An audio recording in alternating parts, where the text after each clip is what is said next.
Okay, everybody, it's Thursday. You are thirsty, and we're here to quench that thirst with gallons and gallons of helpful and DFS and sports betting advice. My mouth is salivating. I have a lot of saliva in my mouth. We get it. You're thirsty, right? No, yeah, it's my Invisaligns, really. I forgot to take them out for the show. Go ahead, you can finish up. Okay, it's what we do every night here on The Sweat. I'm Jessie, he's Emerson. We got analysts here to lend a hand with tonight's baseball slate as well as a betting preview of the weekend ahead in college football. Emerson is taking out his Invisalign right now. Chase that. But let's start with some TNF and our NFL panel consisting of DraftKings contributors Jeff Ulrich and Reed Fowler. All right. That was definitely the grossest intro. By far. It was like... And Jeff, you're not sitting next to him.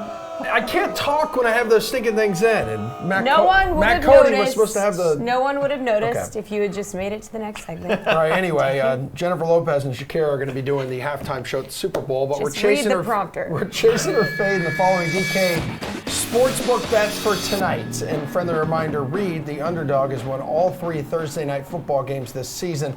Would you chase the Eagles' money line tonight, or would you take the points? Yeah, I guess they didn't give Jeff and I a call. Our invitation to do the halftime show was left in the mail. But going back to this guy, that would be a great halftime show of me and this guy. No, I actually like the Eagles at +4 here. You talked about the underdogs. Look at the away team in this matchup specifically. 4 of the last 5 away team has won against the Packers and Eagles, respectively. Granted, that's been Green Bay, but if you just look at this matchup, I think the secondary in Green Bay and the defense in general is really, really good. I think they're becoming one of the more elite defenses in the NFL so far. I know it's a small sample size, but they got really good corners. Blake Martinez in the center is performing extremely well, looking to lead the league in tackles at his rate currently right now. But it's gonna be Zach Ertz. It's gonna be Zach Ertz and the Eagles performing. I think they do that. I think they cover here. Okay, Jeffrey, so you got Philly +4 or +170 for the money line. What you like? Yeah, I mean, I just don't think I can touch Philly in this spot. They're still banged up. You look at the Packers' record against the spread at home, too. Again, I've said this before on the show. You take out last year, and they're just so solid. I mean, the 2 years before that, 8-3-1 against the spread at home, already been kind of cover machines this year so far, too. So, a less than full-powered Philly squad here coming in against the defense with the second best adjusted sack rate in the league. Like, I just can't get behind it. It's tempting. It's always tempting when you're getting like a Doug Peterson coach team at plus odds on the money line like this. And I get it. And Carson Wentz is a good quarterback. And I'm not saying the Eagles suck or anything, but this is a tough spot, man. So as tempting as it is, I would still lean towards Green Bay and taking the points at -4 if I had to choose. Kind of like a no bet for me, but I would lean towards Green Bay. Jeff, the Packers offense has gotten better each week. Would you chase the over of 47 points tonight? Yeah, so I like this one a little bit better, but I'm still not chasing the over. I would lean towards the under. The under between these two teams have actually gone off in has actually hit, in 5 of the last 6 meetings between them. Not that that means that much. I mean, it's different teams. We're going back years here, but it's still an interesting note. And it's just one of those things at Lambeau Field, again, the Packers defense always seems to elevate. And this year they actually have a good defense. And again, Alshon Jeffrey coming in probably less than 100%. Their best playmaker, wide receiver, Deshaun Jackson's still out. Can't really run the ball. I just not really afraid of that much. And with how Green Bay has been playing on offense with the ball control, I know that this could be a really good spot for Devontae Adams to just go nuts. But I would still lean towards the under. I think the Packers defense is just too good. Reed, Philadelphia's defense has allowed the 4th most passing yards per game in the league. I mean, could we see this Green Bay offense go off? I think a lot of us in the industry think that this is a get-right spot for Aaron Rodgers, Devontae Adams, and they've played strong defenses in the first 3 weeks. But going back to Green Bay's defense, and they haven't allowed more than 16 points, to the opposing teams that they face. This is a strong defense. And you look at Philadelphia, like the argument for this to go over, Philadelphia is really stout against the run. I don't think you have Aaron Jones or Jamal Williams really doing too much, and so both of these teams could be passing quite a bit. Jeff alluded to it. This under has hit seven times in the last 8 in this meeting, and talking about in Green Bay specifically, the under is 4-1. So I know they're different teams, but when you talk about Lambeau Field and what that can do, especially with the strong defense, I'm going to take the under here. Okay, but then Aaron Rodgers, guys, favored to have more passing yards than Carson Wentz, despite barely cracking 200 yards in each of the first 3 games of the season. So you chasing Wentz here to throw for more yards than Rodgers, Reed? I think you really need Deshaun Jackson in this spot if you want to go after Wentz. You saw his crazy yards per catch in week 1 was like just under 20 yards. That's what he is. He can take the top off of any defense. Like I said, like I mentioned earlier, I really think this is going to be a Zach Ertz game. Clearly the depth of target for Zach Ertz, which is a little bit higher in terms of the tight end position, it's going to be more dump-offs. It's going to be more with him. I think it's going to be more of Miles Sanders as well, just because you want to make sure that defensive front with Green Bay is kept at bay. But I really think it's going to be Rodgers here. It's going to be tough for Alshon Jeffrey, whose average depth of target in the first week was less than 10. He's going to probably get Jair Alexander or King on the other side. Doesn't matter. I think this defense, again, is really, really strong. So, no, I wouldn't take Wentz. All right, Jeff, Rodgers minus 125 to have more passing yards than Wentz, whose odds are plus 100. Yeah, I would actually lean towards Wentz here. And again, it's not necessarily like I believe that he's got a better matchup or that he's a better player or something like that. It's just the way I see this game going is actually a little bit similar, I think, to what we saw last Thursday. The Green Bay defense being dominant, Green Bay kind of getting ahead with some efficient offense and then just not having to throw that much.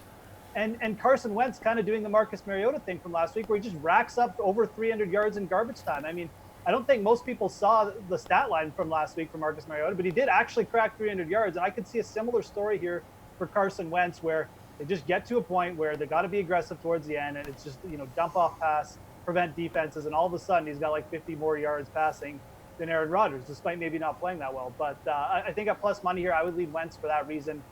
The Packers just have not been throwing a lot. They've not been a high volume or fast paced team. I don't really see, even against a weaker defense, I don't see that team necessarily changing that much tonight. Aaron Jones has the best odds to score multiple touchdowns tonight at plus 400. Are you chasing him as the most likely guy to do this, Jeff? No, not at all, actually. I would definitely, just looking at that board, it's between Davante Adams and MVS, Marquez Valdez-Scantling for me. I would lean towards Davante Adams just because I feel like with all the talk about him not getting enough targets and coach speak, this is probably a night where he might push for up to 10 targets just out of kind of like a rebound spot. So again, the Eagles, no Ronald Darby. They just have traditionally had one of the weaker pass defenses over the last couple of years, and nothing has really changed about that this season. I think this is a very good spot for Davante Adams to find the end zone twice. Aaron Jones coming in a little bit banged up, splitting work with Jamal Williams still. So, asking for him for 2 touchdowns against a very good run defense, by the way, which I haven't even mentioned, I think that's asking way too much. I would definitely rather go to the Green Bay receiver. Reed, like Jeff alluded to, Jones was limited in practice Monday dealing with a shoulder injury. So are you off on him as the best odds to score multiple touchdowns tonight? Yeah, well, if we think and believe what Matt Lefleur is saying about the 50-50 split with him and terrible French accent. Well, I'm not French, clearly. If you believe what he's saying, which kind of what we saw in Tennessee, when you clearly have a better back in Aaron Jones, why would you want to split 50-50 with Jamal Williams? Granted, he's not a bad running back, but he's not as good as Aaron Jones, not as dynamic. Aaron Rodgers said, hey, we want to give this guy the ball more in the preseason, talking about the regular season, and clearly we didn't see that. 10 carries last week, and so, no, I'm in lockstep with Jeff here on Aaron Jones not being the guy. Zach Ertz is very, very enticing, and I'll talk about it a little bit with Green Bay. They haven't faced a tight end of Zach Ertz's caliber. I think you're going to see a lot of targets. Zach Ertz is a guy who clearly Carson Wentz likes. He targets him quite a bit, especially in these matchups. So Zach Ertz at that plus money, plus I think 1,100 is someone that I'm looking at as well. So do you like Jones more than Williams tonight, Reed? That's a question on Facebook here from Steve. What's the username? I have. Yeah, exactly. Yes, of course I like Jones more than Williams. I am not lying. I know sometimes I make up names and use it as my question. No, you don't. No, if we're talking DFS Showdown, I would rather pay down for Jamal Williams in this matchup than pay up for Aaron Jones. That's just my opinion. I think Aaron Jones coming in banged up. They're going to split work anyways. Just take the cheaper option. It is Steve Gores. That is his whole name, Reed. You can see it on our Facebook page right now. Sure. I'm dead serious. I am not lying. Stop making me laugh. Okay. All right. We'll get your Showdown picks, though, coming up. But first, it's Adam Kaufman talking to Nick Eatman of Cowboys.com. You and I have talked a lot about Dak Prescott's contract extension. Thing is, right now, that's still a mythical thing. It hasn't happened. So is the price tag going up each week with each of these performances? You know, that's a good question. I mean, Jerry Jones and Stephen Jones, they say that, you know, nothing's really going up or down. You know, the work's been put out there. It's on the table. Even if he has bad games, it's not going to change things. But, you know, maybe not in the short term, but if this thing continues to go throughout the season and keeps stacking up these games and these performances, yeah, I mean, I don't know how the price tag doesn't go up a little bit. So, you know, they're obviously off on something, you know, and either, you know, they want too much here for what the Cowboys want to do, but Dak's only going out there and proving his own point of whatever their stance is, whatever they're trying to get to, whether it be guaranteed money or average salary or a combination of both. He's done nothing so far to say, well, you know, you're not really right on the money there, because he has been. So I think in the short term, maybe not, but if this thing continues to drag on, he's doing enough things that would raise the tag. If this thing isn't worked out in the coming months, what's the likelihood Dallas uses the franchise tag on him next year? 100% will use the franchise tag on him if that happens. Mm-hmm. But I just... You don't seem to believe that'll happen, though. I really don't. But if it does, I mean, yeah, you always have that to fall back on, but you also have that to fall back on Amari Cooper, too. Mm-hmm. So, you know, which I still think both of them will get done. I really do. But, yeah, with Dak, I mean, you do have to make sure that you cover yourselves at that point. But I think if it gets that far, it's going to be – I don't want to say ugly, but it wouldn't be pretty, because, you know, right now it's a fun little thing. Like, okay, it's going to happen. It's going to happen. But if it doesn't go, then I think it gets to that point, it might be a little bit different. I'm not saying it'll be a holdout or anything like that, but I don't think it would be as friendly as it is right now. You know, even at 37, fresh off a season in the broadcast booth, Jason Witten has been kind of a security blanket for Dak at this point. He's caught 10 of 12 targets. I know not a high volume, but he's reliably bringing in the football, has a couple of touchdowns. Is Dak going to keep looking his way? I think so. I definitely when it gets to, you know, you start facing some really good secondaries. You said it, security blanket. You know where he is going to be, and he's going to have you lined up. And he actually helps the offensive line and helps the quarterback, and he sees things out there like a quarterback. So, yeah, I definitely think that Dak will go his way, and he's got to continue to get open. But, you know, he's done that so far. I thought that play last weekend where it was 3rd and 20. You don't have a lot of plays in the playbook for 3rd and 20, but, you know, Dak's rolling out. He kind of waits. He sucks in the defense. And then, you know, like a schoolyard play, Witten just takes off down the sideline. They go for 33 yards. You know, I thought it was two guys on the same page just playing schoolyard football.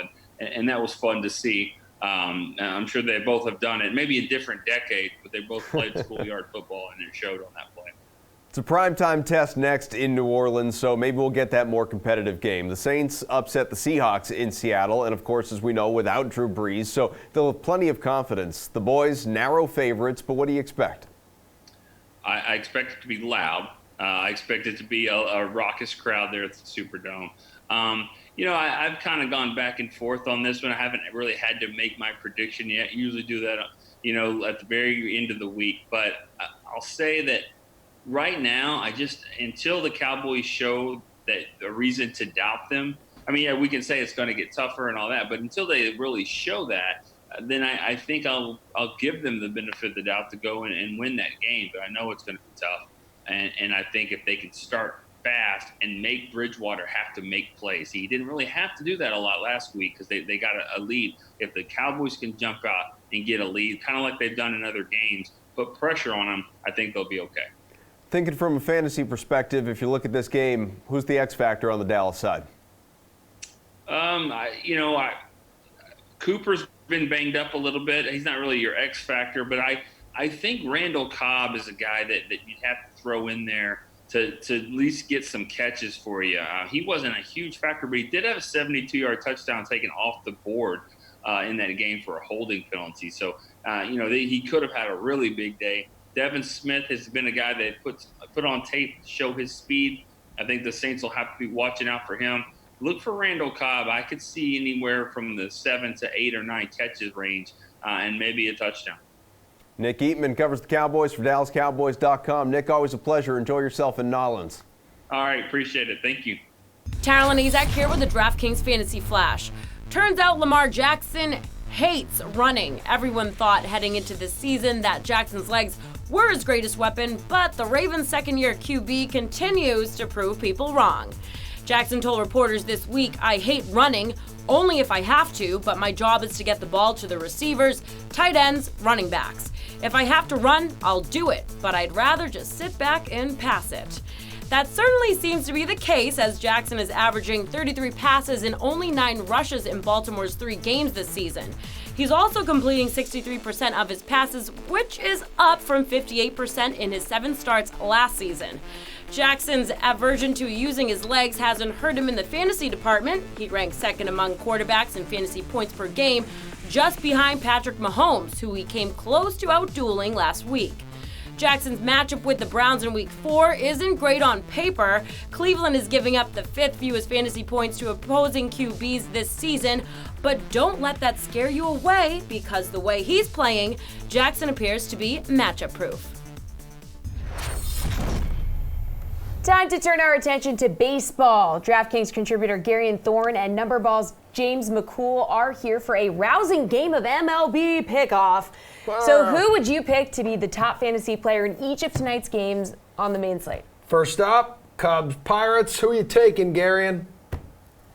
Well, far be it from me to not get too excited about the offensive pieces in a game where Victor Caratini and Jose Osuna are batting cleanup for their respective clubs. But Jose Quintana has to be my guy here. He's $7,400. And look, we all know how sporadic Quintana can be. He was fantastic in August. He's been atrocious so far in September.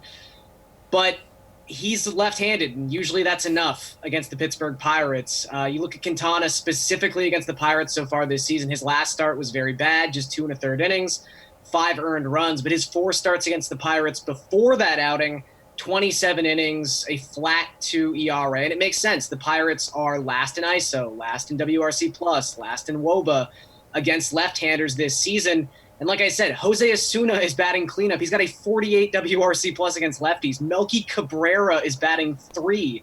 He's got a 68 WRC plus against lefties. I just don't know how the Pirates can score runs tonight. James, who do you like? Well, yeah, I mean, Quintana's been awful. Otherwise, I would have chosen him. He's just been – I don't think that he's going to be able to close out the season very well. I'm going to go with Ian Happ. Happ has been good over the last couple months. He does have a relatively high X-slugging percentage against this handedness. He's got a 470 X-slugging percentage and a 5.62% expected home run per plate appearance. So I think that if there's anybody that's going to be able to produce some decent offense in this game, it's probably going to be Ian Happ. But yeah, this game is really gross. All right, how about the Marlins versus Mets, James? So, whoa. What was that? Someone's dog just ate someone. All right, James, go ahead. Well, I hope the dog is okay. Okay. Yeah, I'm going to go with Robinson Cano. Cano, a lefty, up against Jordan Yamamoto. Yamamoto actually has more problems against righties, but we don't really like to rely on reverse splits. So if I'm going to choose anybody, it's going to be a lefty that's been having success over the last month. Cano has a 516 X slugging percentage and a 417 X WOBA, as the Mets have been inconsistent, but hitting relatively well. So I'm going to go with Robinson Cano, and he's a cheap option too. Gary, who are you going with? I do like Cano a lot, considering just how well he's been hitting, like James mentioned. But I'm going to go with the chalk play here. My second pitcher after I take Jose Quintana. But Zach Wheeler's just been really, really good his last 5 starts. He's got an ERA under 1.5. His FIP is just 2.25 in that span. The Marlins have the lowest isolated power of any team in baseball against right-handed pitching. I just think that Wheeler might not have the strikeout upside that we saw in spurts last season, but I think he still does enough here against a Marlins team that clearly doesn't pose much of a threat to anyone, let alone a pitcher of Wheeler's caliber. All right, Gary, and the Indians taking on the White Sox. We know how bad the Indians need this win. Who do you like in this one, though, to be the highest fantasy performer? I like Francisco Lindor. He has been struggling in the month of September, but he's still a guy who can steal you a base. He's still a guy who can hit a home run, and I think that's what you have to focus on with Dylan Cease on the mound for the White Sox. He's giving up 2.31 home runs per 9 to left-handed batters so far this season. And Lindor kind of fills an important role in the sense that he's an aggressive left-handed hitter for the Indians. I think initially I was thinking Carlos Santana here, but where Santana has the lowest swing rate on the Indians at just 39.3%, Lindor's is up at 51.1%, and I just get the feeling that Santana's going to walk twice in both of his plate appearances against Cease tonight, where Lindor, you're going to get more aggressive approach, and he can actually be the one to take advantage of those home run issues that Cease has had. So give me the Indians leadoff guy. All right, James, talk to me. Yeah, my numbers kind of like Cease tonight, but with how bad the Indians need this win, you got to think they're going to be able to put up offense somehow, and I'm going to go with Franmil Reyes.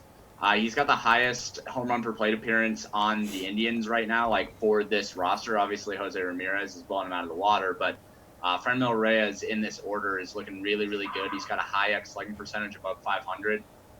Cease has a lot of problems in terms of power given up and walking batters as well. So I think Franmil is somebody who, when he makes contact, he's basically going for a home run every time. So I'm going to go with the guy who's going to have the best chance to hit a home run, and that's going to be Franmil. Astros versus Angels. Who are you looking at in this one, James? Oh, it's got to be George Springer, right? I mean, he's been on an absolute tear in the month of September, a 677 X slugging percentage and a 448 X WOBA against his handedness. And Jaime Baraya has been absolutely trash. The Angels don't have a good rotation at this point, and he's one of their weaker arms. So going with George Springer as one of the top bats on the Astros, he's got to be my choice. Garion.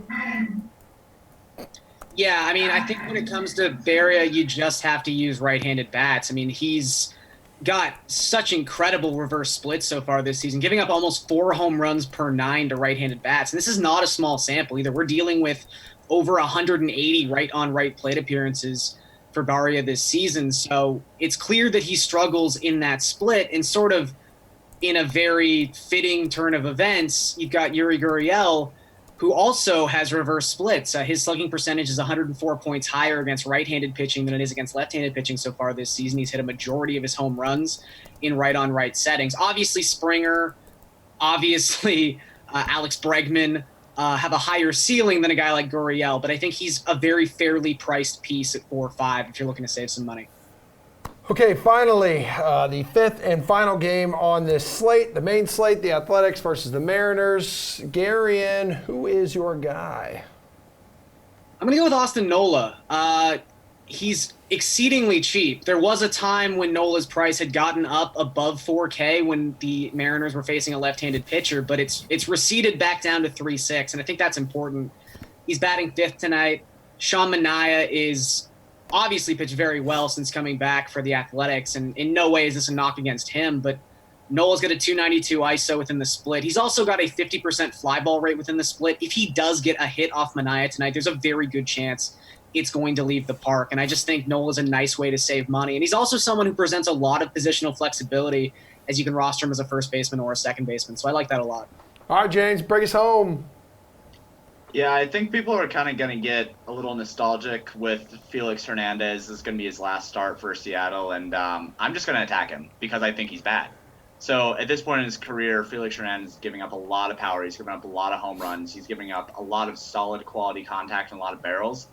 I can't take anybody but Matt Olson in this spot. He's just got such strong numbers in this split. 705 X slugging percentage and a 6.13 expected home run per plate appearance. He's expensive, but he's well worth it. Thanks, guys. We'll turn our attention back to football in a little bit here. But first, Emerson caught up with Yomar Sanchez earlier today. How about we just take a listen? Okay. Yomar Sanchez of the White Sox joining us now. How are you, bud? Good. How are you? Doing great, man. Doing great. I like your shirt. Oh, thank you. Lots of skin. You know, it's still hot outside. It's all good. It's 2XL, but, you know. Yeah. No, I got you. Sun's out, guns out, baby. It is good having you here, though, on DraftKings The Sweat. Wrapping up your 6th season with Chicago. Close to setting a career high here in on-base percentage. So what are some of the tricks of the trade that you have learned over the years as you look to improve every season? I mean, you wanna get better every season in all the whole the whole aspect, and try to get a. I think my game is get on base and let the big guys do the rest. So.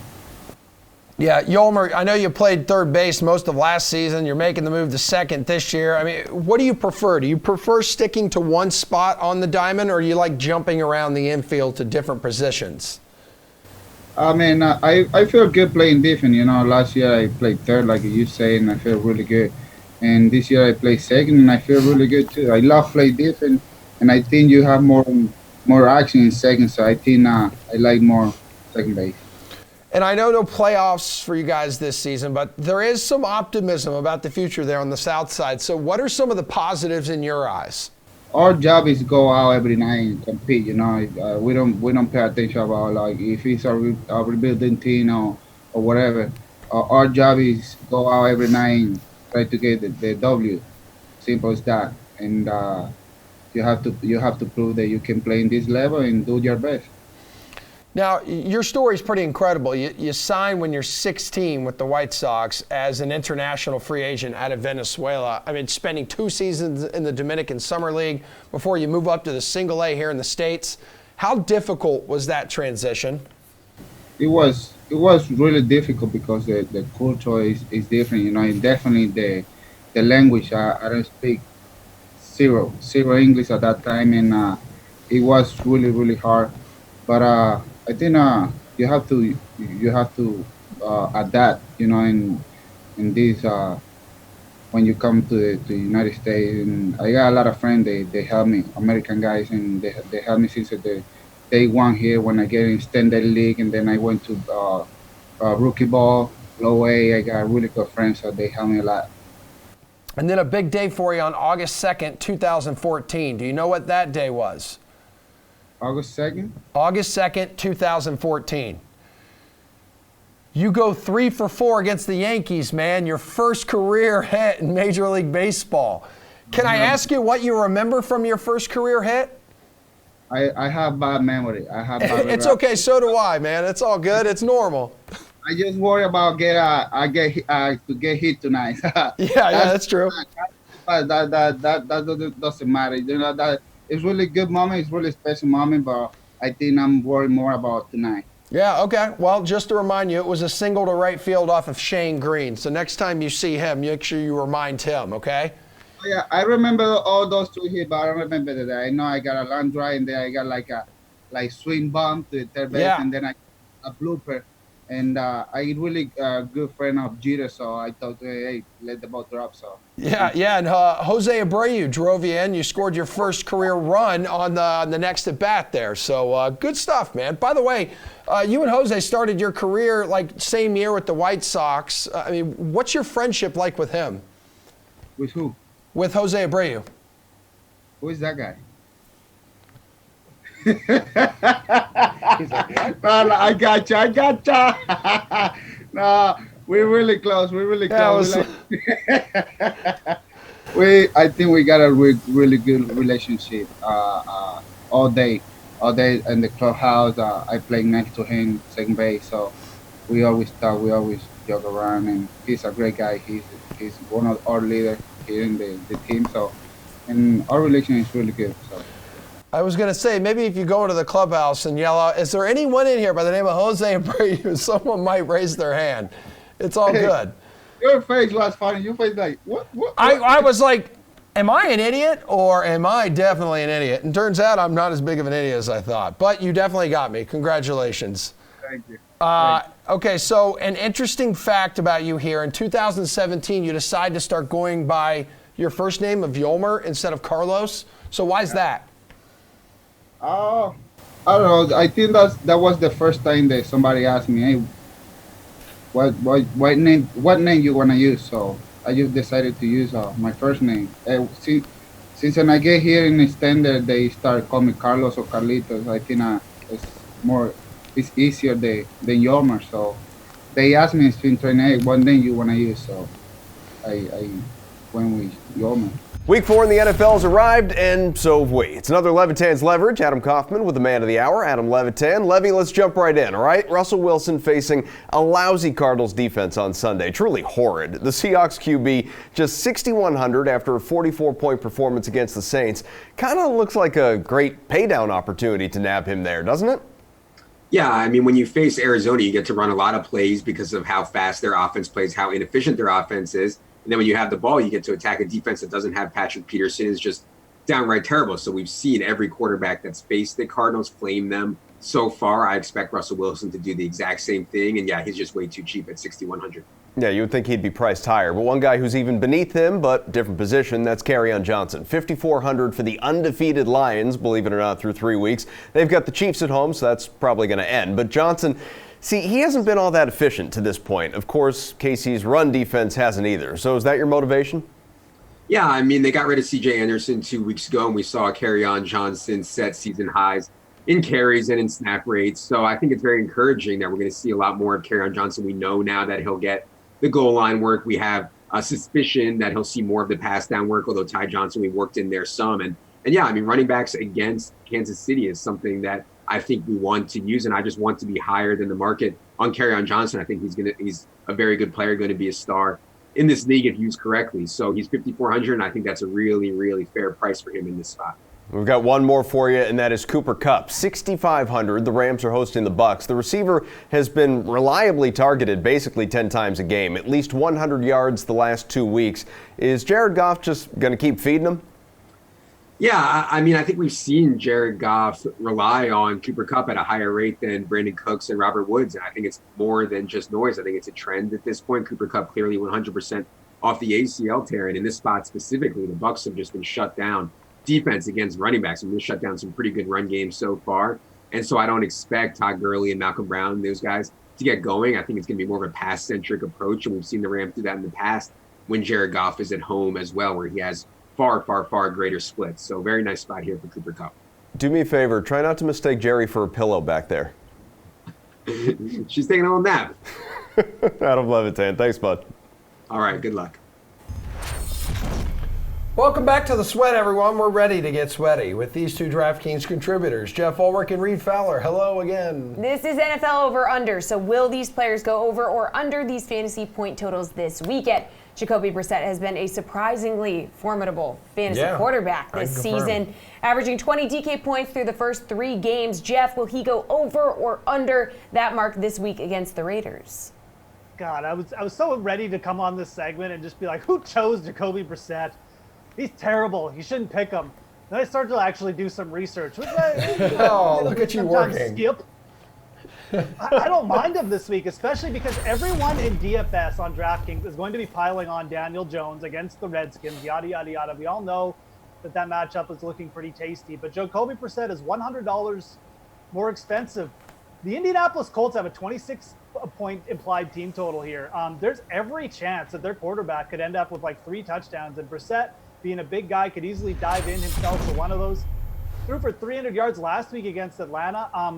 There's really no reason here why he can't put up a big game. I know some people point to T.Y. Hilton being banged up, and obviously I'd like for T.Y. Hilton to be on the field with Brissett, but don't forget, they got Deion Kane, Paris Campbell. They do have some other big play guys. Eric Ebron in the red zone.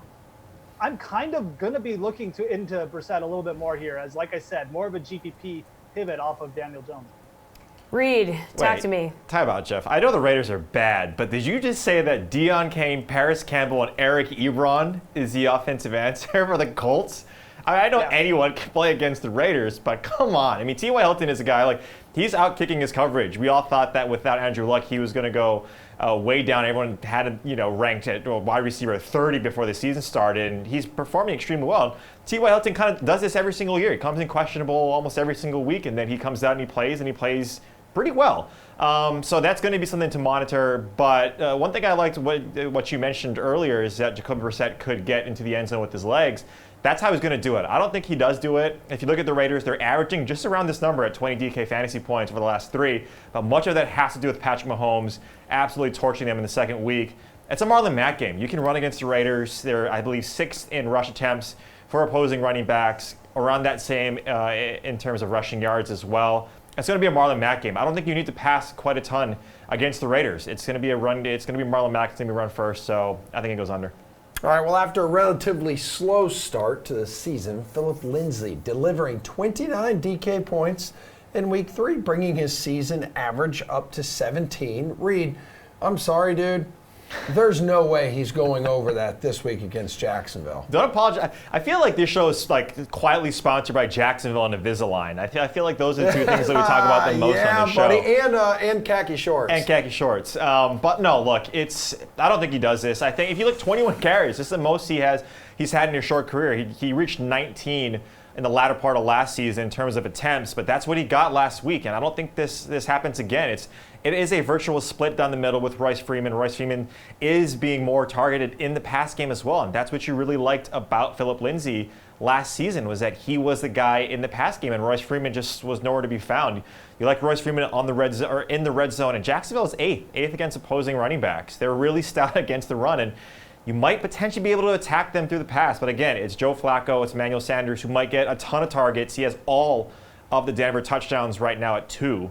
But Denver's just not really a team I want to target at all, so I don't think he does this. All right, my Bold City Brigade, Bromigo, talk to me here, man. Yeah, look, now we got this NFL partnership going. Maybe I can get some Nick Foles gear. I don't know. I'm just throwing it out there. But look, as far as Philip Lindsay goes as an actual play, if you watched the game last week, you know a couple things. Royce Freeman had a touchdown called back, and then for some reason, Lindsay got in the next snap and took it in for the touchdown. And then Royce Freeman went out with a bum shoulder for a bit, so Lindsay got a couple more touches. This is not like Philip Lindsay, a takeover happening here. Royce Freeman is going to continue to get at least 50% of the touches. I still think he's the better back, too, between these two. Nothing against Philip Lindsay, but really, if you want to go with the lower owned play, just play Royce Freeman. Reed mentioned the matchup. It's really not that good. I mean, this has an insanely low game total of 38 or 38.5. I don't know what it's at right now. But again, I think it's pretty risky to play Philip Lindsay, especially because he's going to be garnering a little bit more ownership than he did last week because of the big game. I think Freeman is probably the back to actually take a shot on here. Like I said, kind of got unlucky last week. I don't necessarily love either of these guys, but if you lean in one for GDP, I'd go Freeman. Sterling Shepard had a great time with his new QB in Week 3, putting up 30 DK points, pushing his season average up to 20. Jeff, is he in a good spot to get more than 20 this week against an awful Washington team? Yeah, I mean, he is. It's the Redskins secondary, even with Josh Norman out there, who's just not the same player he was like 3 or 4 years ago.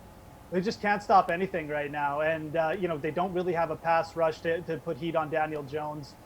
I think the only hope for sure, the only knock against Sterling Shepard is that this just might turn into like a semi-ugly game where the Giants get up and kind of just, it plays out to something like a 20-17 game and Washington just can't put up points or something. But I really like the spot for Sterling Shepard. I mean, he came on last week. I think people were sleeping on him a little bit against a bad pass defense, but he gets probably a worse pass defense this week. Again, the Giants, they're starting to get a little bit healthier. And Sterling Shepard is a pretty good player, and you also have Evan Ingram on the other side. So I guess what I'm trying to say is I don't think that the Redskins can just necessarily lock out Sterling Shepard because they still have Ingram there. So, yeah, I like the spot for Sterling Shepard. He's up there in price, but I still really like his upside. Reed, what do you think? Yeah, I mean, this is really a really good spot for Sterling Shepard. He gets targeted a ton. I know he missed some time with injuries, but that's what we kind of leverage is these guys who get questionable tags and then come back, and you see them in the lineup. They perform extremely well. I mean, you just look at Sterling Shepard and his connection that he has with Daniel Jones.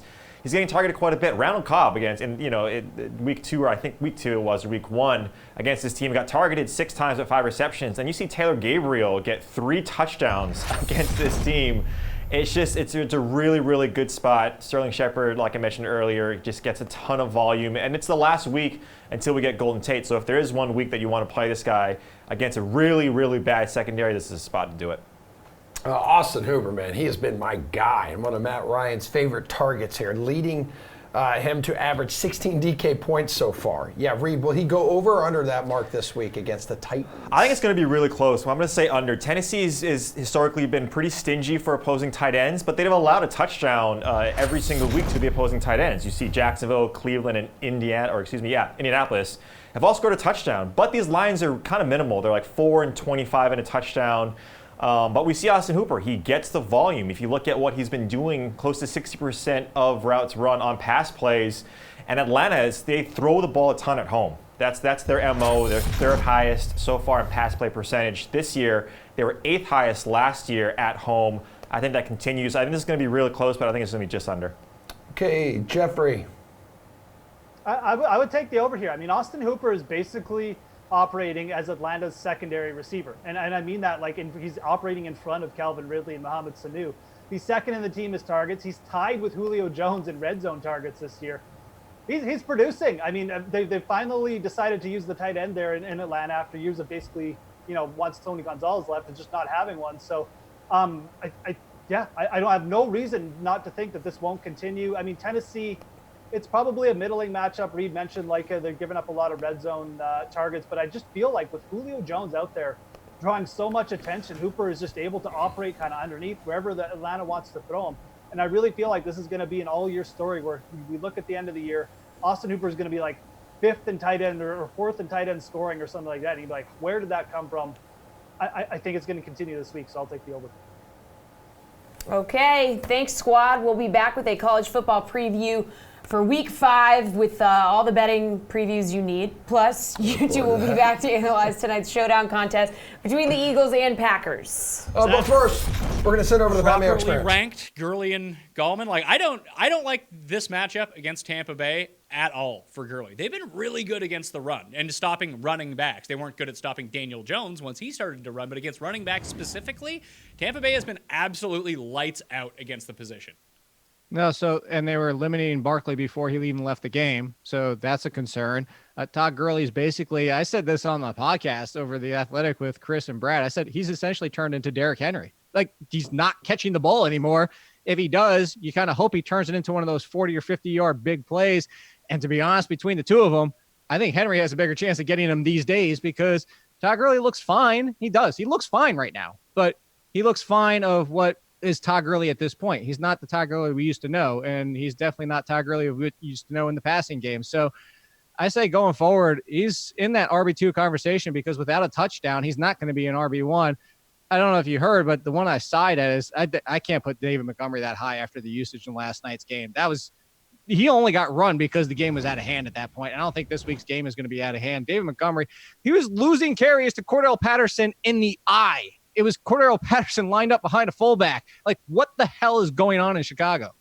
Yeah, I don't really know what's going on in Chicago. He's the one guy I would play out of those guys, so I guess that's something. But then just look at the guys behind him. Peterson, Damian Williams, who was banged up, and we don't even know if he's going to play. Kenyon Drake and Royce Freeman. I would play Freeman, and I would play Chris Thompson against the Giants. That feels like a game where they're going to be able to run the ball.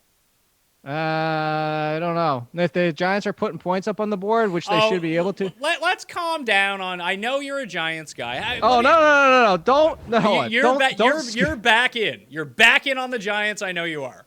No, because that was the first thing I said on the podcast. And I actually even said it on the one with D'Angelo Williams coming out tomorrow. The first thing I said is I can't believe the industry, as in TV industry, because it's not so much the fantasy people, but like the ESPNs and the NFL networks of the world all being like, oh, it's not an overreaction to say we were wrong on Daniel Jones. You faced the Buccaneers pass defense. He had a decent game. He had a dropped interception. He made some stupid throws.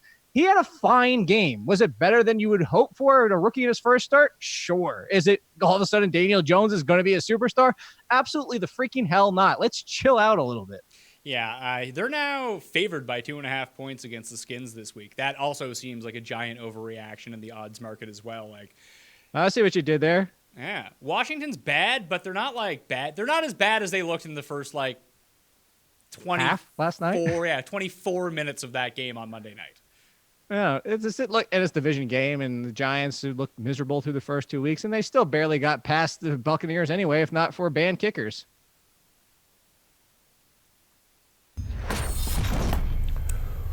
I'm back, you're back, and we have Awesemo.com's Ben Rasa here to give his takes on some of the most interesting betting angles for Week 5 in college football.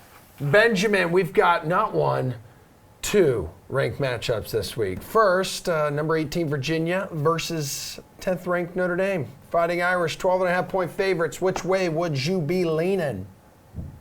Going with the points. I'm not a Notre Dame guy in life. I don't like them. That's I can first. tell. Yeah, get them out of here. But Virginia's good. I mean, they had a little scare last week with Old Dominion. Honestly, I think they were just looking ahead to this game, but they've got a dual threat quarterback, going to cause problems. Notre Dame, I mean, there's no shame losing at Georgia, but I do worry about them kind of stopping the run long term. I think that Perkins will cause problems for that defense. So give me more than 10 points. I'm going to roll with the Who's despite being on the road. Another interesting one is number 21 USC versus number 17 Washington. What are you looking at in this game? So I don't really know. USC, huge win against Utah, and they lost another quarterback. So now they're down to the third guy who apparently they just have amazing quarterbacks because he looked really good too. But I'm a little skeptical. They're going into Washington here. They're playing well. They have, the old Georgia quarterback over there. And I think that, I know this guy looked good against Utah, Fink, but I'm a little skeptical that against Washington's defense, they're going to be able to generate a ton of points. So the line is kind of, permeating around 10 points. I have a feeling that Washington really stifles USC, grinds it out, and wins pretty convincingly. A disappointing loss for UCF to a Not good. pathetic Pittsburgh team last Saturday. Every dog has its day, Ben, but the Knights are the biggest favorite of the week. 44-point spread when they host UConn in the final chapter of a made-up, pathetic, and one-sided rivalry known as the Civil Conflict. The trophy hasn't been seen in 3 years. Does UCF cover? They're going to be pretty angry, not going to lie. So yeah, they are. UConn, it's going to be bad. UCF, I was stunned that Pittsburgh could keep up with their speed.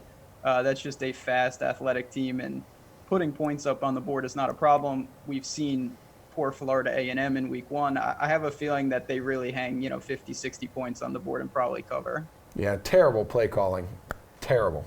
We can't tell that you went to UCF at all. It's not obvious. Ben, which game do you see having the most lopsided margin of victory? We already mentioned UCF UConn, but does any other game catch your attention? So, I think I say this every week. Bama once again. Oh, man. 38-point favorite at home against Ole Miss, who I don't know what the deal is with them. They look a little better on defense, but the offense is actually worse somehow this year. So once again, Bama will be resting after in the second half. I don't expect Tua to be throwing too many passes. They should win, very convincingly, probably hang 50 on him at least. Yeah, dude, he's completing like 78% of his passes too right now. 17 touchdowns, like no interceptions. That kid is unreal. But also you look at some of the competition they played. Do you see any ranked teams on upset alert though? Tomorrow night, so there's 4 games tomorrow, and one of them, Penn State goes into College Park to play Maryland, who, they got tripped up by Temple, but honestly, that was just a tricky spot. I think that Penn State could lose here. They're about a touchdown favorite on the road. Nice. And Maryland's got some firepower, really good running back in McFarland. They've got the old Virginia Tech quarterback in Just Jackson. I think that they're really going to test Penn State. Now, Penn State hasn't played a road game yet. We'll find out what they're made of. They struggled a bit with Pittsburgh. They got through. Maybe Pittsburgh's better than we think after taking down your boys. But I think that Maryland's going to cause some problems. I would definitely take the points, and I might sprinkle on that money line. Poor people of Pittsburgh. They're finally happy. Thanks, Ben. Good stuff as always. We'll be right back with Reed and Jeff to get their Thursday Night Football Showdown picks after the latest from the Panel B podcast. When you look at the Showdown slate, you see the highest priced player is Davante Adams. It's not even a quarterback.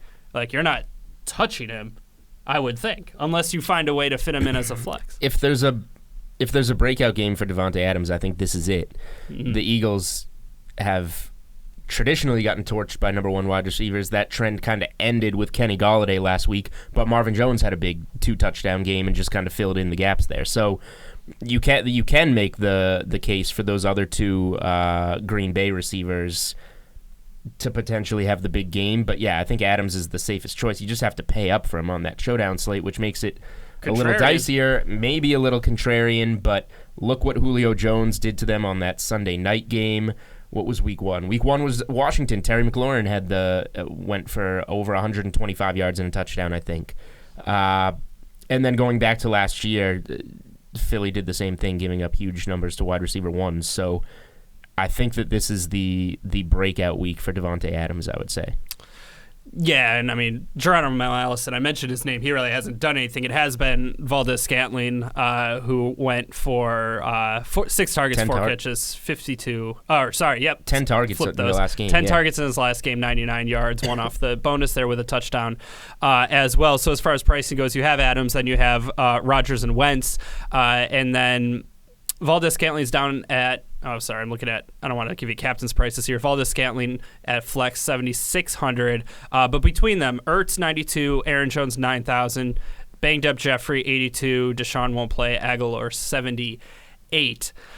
So as you're starting to build this out, maybe as you're kind of trying to write a game script, I lean a little bit towards Aaron Jones there still, though, just because he's getting touches in the red zone. So, obviously Jamal Williams is as well, but the upside for a running back in Green Bay has really not been higher for a while. As promised, DraftKings contributors Jeff Ulrich and Reed Fowler are here to analyze tonight's showdown contest between the Eagles and the Packers. Jeff, we talked about this a little bit earlier. Davante Adams is the most expensive player tonight. Pull it up here. Does he deserve to be above Aaron Rodgers and Carson Wentz? Yeah. I mean, he does. Look, I mean, Davante Adams is the type of number one receiver who, in these types of spots, going up against a weaker Eagles pass defense, they've allowed the 4th most DK fantasy points per game to opposing wide receivers so far, that he could put up a big one. I mean, he definitely could outscore both quarterbacks here, especially his own quarterback, who's kind of been a bit of a lower volume passer so far this year, hasn't even put up a 250-yard game. I think Wentz is the one that I'd be more interested in if I was going to go off Davante Adams, because I mentioned before on the show, it's just a spot where if the Eagles get behind, you could see like Wentz throw 45 passes and maybe just hit that 300-yard mark just out of pure volume. So there's not too many other names I'm really looking at for the captain spot. It's kind of Davante Adams or the quarterbacks, maybe Marquez Valdez-Scantling, but really, I really think it's one of the nights where you're going to have a quarterback, or you're going to have Davante Adams. All right, Reed, do you think he should be more expensive than Aaron Rodgers and Carson Wentz? Yeah, absolutely. Jeff laid out all the really salient points there. But yeah, look, I mean, you talk about what he's been able to do, and Ian Hartitz, friend of the show, tweeted this out a couple of days ago, that if you look at the games that Aaron Rodgers and Davante Adams have played together, close to 75% have gone over 100 yards receiving for Davante Adams. And now you just look at the secondary. With Philadelphia, they've given up 100 yards to Terry McLaurin, to the Atlanta receivers, to Marvin Jones. They've given up 100 yards to each of those guys, all scored a touchdown. One had a couple of touchdowns. So, yeah, absolutely. And you have Rasul Douglas. He is the one that's probably going to go up against Davante Adams. This is an extremely good spot. I'd captain him no matter what. Okay. Alshon Jeffrey is back after missing time with a calf injury. Reed, let's start with you. Are you rostering this guy for $8,200, or would you rather go with another Eagles pass catcher here? 22 points in week 1. Yeah, it's always interesting with Alshon Jeffrey. He's a big body receiver. We talked about it at the top where his average his average catch, average yards per catch was close to 10 yards. But I really like the secondary. In Green Bay, I think they're really good in terms of what they can cover, and they can cover essentially on an island, one-on-one. Will he get his passes? Absolutely. I think that Alshon Jeffrey will get his catches, but if there's someone that I want to target, and we'll talk about in a little bit, is Zach Ertz. I've mentioned him quite a bit in the earlier really blocks, like him, that man. I think Zach Ertz is in a really good spot. I mean, Nelson Aguilar, yeah, I mean, just in terms of attrition on what the Eagles have, he could get his, the 6 to 7 targets, but with Alshon Jeffrey, I'd rather just fade him. All right, Jeff, what do you think, man? You going to roster him or what? I need to know. It's a little bit tempting, isn't it, Emerson? I mean, Alshon Jeffrey, no one wants to play this guy. Probably he's coming back from injury. He's a little banged up. Everyone's talking about the Packers defense. He's probably going to be lower owned, and he's definitely got the upside. Reed mentioned average depth of target. He's just a good red zone target for a guy like Carson Wentz. But at the same time, I don't think so. I don't think this is the spot for it. The Green Bay secondary is good. The pass rush is also what concerns me more. Is Carson Wentz going to have time to throw downfield to Alshon Jeffrey? I just don't think so. And again, we don't really know how healthy he is. He's coming back from injury off a short week. Didn't play last week. How much improvement are we getting here in 3 or 4 days? It kind of feels like a spot where he's just pushing, playing, maybe putting one in for the team here. So I would have to agree with that with Reed. I mean, if you're going to pick a Philly pass catcher to have a big night, it's probably going to be Ertz. I don't really want to go back to the Nelson Aguilar train.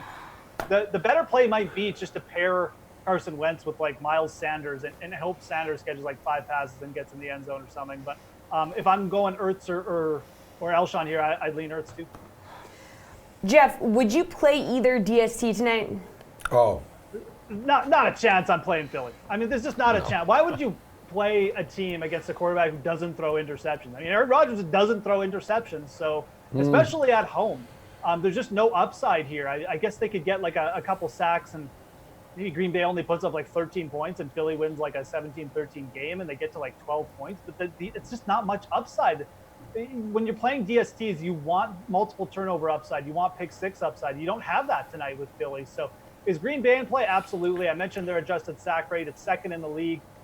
Philly's O-line has been a little bit banged up at points this year. Carson Wentz getting hit. I absolutely think the Green Bay DST is 100% in play. For me, it's between them and Jamal Williams because they're so similarly priced. They've kind of been producing similarly too. I'd probably lean the Green Bay DST because it's a home game. Well, Aaron Rodgers is going to throw like 3 interceptions now that you said that.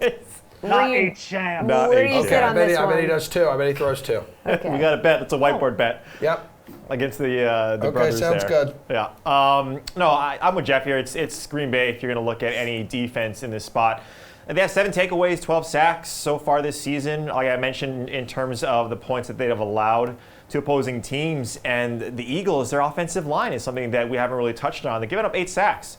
Jeff mentioned the adjusted sack rate. So when you just look at any game flow and what Jeff mentioned, even if you have Wentz throwing a ton, and the Packers do get up on this team, you have, again, that secondary. Keep on harping on it. That secondary who's playing extremely well. You have the pick six capability to be in play in this game. You just look at that secondary in Philadelphia. Like, they have a really strong front 7, but that's not really the case in terms of what you want in a DST. It's going to be Green Bay, and that's about it. Okay, Reed, who are you going to put in the captain spot? Well, if it's not Davante Adams, it's going to be Zach Ertz. And if you just look at Green Bay, you got to have to do away with their stats against opposing tight ends. They really haven't faced any tight end of notoriety of Zach Ertz's capability. And we see it this season that Zach Ertz is targeted double-digit times. And just going back to what I've been belaboring since the A block, is that this secondary and these guys are really going to become one of the more elite pairs in the NFL. Zach Ertz is that spot. He is that security blanket. And in Lambeau, an opposing stadium, you got to go to what makes you comfortable. And I think Wentz is going to go to Ertz more and more and more throughout the game. So if it's not Adams, give me Ertz. $13,800 for Mr. Ertz in your captain spot. Jeff, who's going to be in yours? I think it's just a night where there's basically 2 players I really want to play in there, and it's either Carson Wentz on a pure volume play again where he's just throwing late. The Eagles have to be aggressive, and he just gets there. Maybe he dives into the end zone for 1, too, because this is basically, I don't want to say it's like a season or bust game here for the Eagles. This is a pretty important game. You do not want to fall to 1 and 3. So if you're not going Wentz, though, it's Davante Adams. It's just such a perfect setup against the secondary. We mentioned all the stats. They just give out 100-yard games like, your parents do at Halloween, giving out candy or something. So it's Adams or it's Wentz for me. I do think that big GPPs going Zach Ertz is definitely viable too, but for me, it's Wentz or Adams. Reed, is there anybody in this game who's an expensive player who you think people should just be fading? Yeah, I think it's Aaron Jones. I think we look at his 2-touchdown game last week. It's really a recency bias. And I honestly got to think that Matt LaFleur, or Lefleur, was that better, Jeff? Lefleur? No, I guess. Oh, nice. I really think he has a lot of learning to do. And it's not me to say, like, to an NFL coach, he had a lot of learning to do. But he needs to game plan a little bit better. I think he gives Aaron Rodgers a little bit more, the keys to the car a little bit more at home. So Aaron Jones be for me. Jeff, someone expensive that you think people should be fading? I would fade Nelson Aguilar with Alshon Jeffrey back in the lineup. He's going to be chalky. Everyone, he paid off for everyone as the chalk last week, so everyone's just going to kind of march back up to the window. Oh, Nelson Aguilar again, give me more. I just don't trust the guy enough, especially with his target share getting cut into here. A much better secondary is going up against. So Nelson Aguilar would be the fade target to me. That means he's going to catch 3 touchdowns tonight after Jeff says that. You're really doubting me tonight there, Contrary. Jackson. It's really weird. It's reverse psychology here, buddy. But go ahead. No, you were going to say something? If Aaron Rodgers throws 3 interceptions, I said 2. I will rename my dog after you. Oh! Put it on the board. Wait a second. Put it on the board. So if he throws 3 interceptions, he's going to name his next dog? No, Wiley's name's going to be changing Wiley's name? Yeah. Listen, Emerson. This is the best. Wherever you change dog's name store, and I will rename him Emerson. Yeah, I'm sure the government has an office for like that. a dog city hall. Okay. Well, I'm not going to change Rufus's name because it's perfect. But I'll figure something out. I'll But message Jeff you could on have Twitter. to say, Emerson, Emerson, come here, Who's buddy. a good boy? Who wants a Sit, treat? Emerson, That actually sit. sounds like you and Emerson, bad Emerson, That's what down. we do now. Yeah. What are you, my wife? Okay. Thank God I'm not. We'll see you tomorrow at 6 p.m.